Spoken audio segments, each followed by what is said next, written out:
Dominique Pellicot condamné à 20 ans de prison, tous les co-accusés reconnus coupables.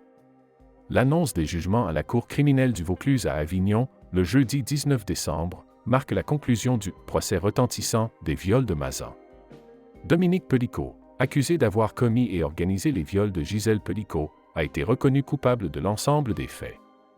Dominique Pellicot a été condamné jeudi 19 décembre à 20 ans de réclusion criminelle avec 2/3 de période de sûreté.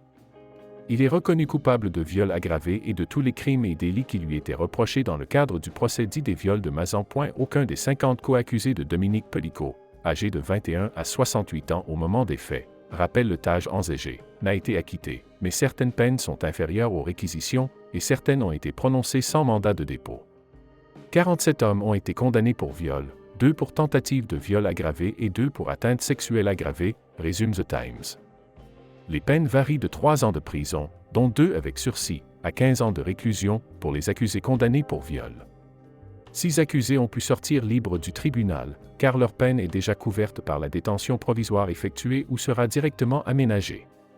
Certains dans la salle d'audience n'ont pu s'empêcher de laisser échapper un cri de surprise après l'annonce de sa condamnation, note le site d'information américain. Les attentes avant le verdict étaient énormes.